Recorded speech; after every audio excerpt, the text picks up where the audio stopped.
ఇదే సబసిగ సొప్పు. ఇది కర్ణాటకలో ఫీడింగ్ ఇచ్చిన మదర్స్‌కి ఎక్కువ తినమని చెప్తారంట. మిల్క్ ఇంక్రీజ్ అవ్వటానికి. ఇది మంచి ఫ్లేవర్ అండ్ టేస్ట్‌ని ఇస్తుంది. ఇది ఎక్కువ రైనీ సీజన్‌లో దొరుకుతుంది. ఈ సబసిగ సొప్పుతో ఈరోజు నేను రసం చేశాను.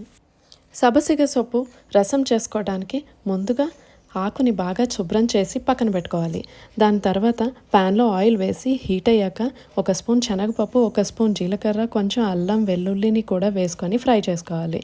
2 పచ్చిమిర్చి, ఒక స్పూన్ మిరియాలు, కరివేపాకు అండ్ సబసిగ సొప్పుని కూడా వేసుకొని బాగా ఫ్రై చేయాలి. తర్వాత స్టవ్ ఆఫ్ చేసుకొని చల్లారనివ్వండి.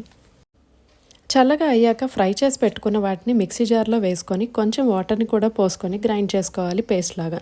ఇప్పుడు స్టవ్ మీద ప్యాన్ పెట్టుకొని ఆయిల్ వేసుకొని ఉల్లిపాయలు, ఎండుమిర్చిని వేసుకొని ఫ్రై చేయాలి. ఫ్రై అయ్యాక గ్రైండ్ చేసి పెట్టుకున్న పేస్ట్ని తాలింపులో వేసుకొని దానిలో కొంచెం సాల్ట్, ధనియాల పొడి, చింతపండు జ్యూస్ని వేసుకొని బాగా మరిగించుకోవాలి. బాగా మరిగిన తర్వాత స్టవ్ ఆఫ్ చేసుకొని అన్నంలో వేసుకొని తింటే చాలా టేస్టీగా ఉంటుంది.